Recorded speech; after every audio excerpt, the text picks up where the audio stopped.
దేవుని వాక్యాన్ని మనం వినేటప్పుడు చాలా ఆశతో వినాలండి, ఆసక్తితో వినాలి.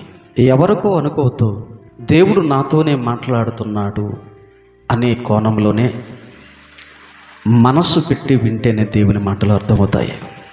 యేసుక్రీస్తు వారిలో ఉన్న ఆ లక్షణాలు, యేసుక్రీస్తు వారు దేవుని కొరకు బ్రతికిన జీవిత విధానం,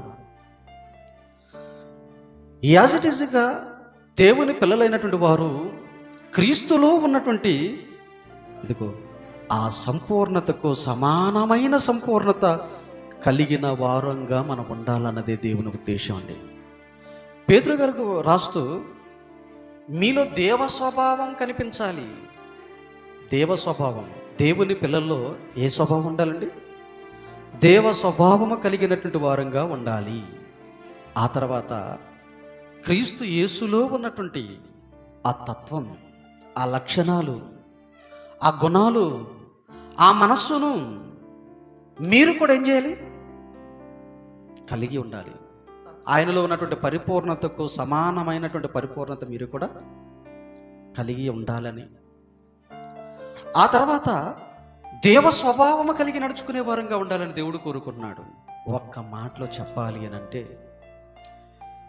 యేసుక్రీస్తు వారు ఎలాగైతే అన్ని విషయాలలో ఎదిగాడో, మనం కూడా అన్ని విషయాల్లో యేసుక్రీస్తు వారి వలె, క్రీస్తు వలె ఉండుటకు మనం అన్ని విషయములలో ఎదుగుదాము. క్రీస్తు వలె ఉండుటకు ఆలోచించారా?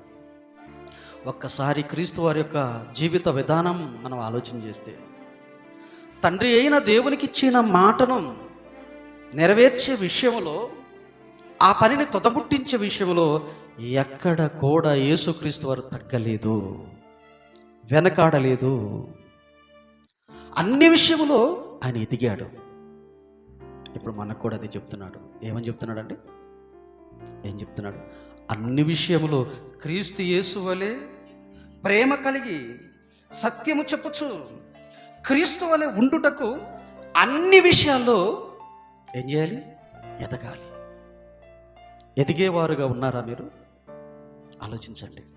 దేవుని విషయంలో, దేవ స్వభావం ధరించుకునే విషయములో, క్రీస్తునకు కలిగినటువంటి ఆ సంపూర్ణతకు సమానముగా మనము కూడా ఆ పరిపూర్ణతను సంపాదించుకునే విషయంలో, కలిగి ఉండే విషయంలో ఉన్నామా? మనం ఎదుగుతున్నారా?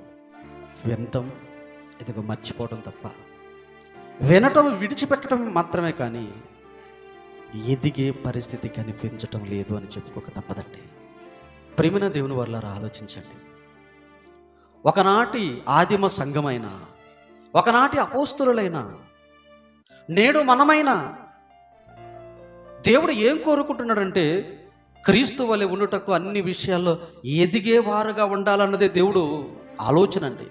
ఒకనాడు ఉన్నటువంటి ఆదిమ సంఘము కానీ, అపోస్తులు కానీ, నేడున్న మనమైనా సరే దేవుడు కోరుకునేది ఏంటంటే, అన్ని విషయాల్లో సమానంగా క్రీస్తు వలె ఆ సంపూర్ణతను కలిగినటువంటి వారంగా ఉండాలి.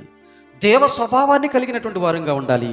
ఆ తర్వాత క్రీస్తు వలె ఉండుటకు అన్ని విషయాల్లో ఎదిగే వారంగా ఉండాలండి. అన్ని విషయాల్లో అంటే ఆత్మ సంబంధమైన విషయాలలో, దేవుడు చెప్పిన విషయాలలో, చేసే విషయంలో ఎదిగే వారంగా ఉండాలన్నది దేవుని యొక్క ఉద్దేశం.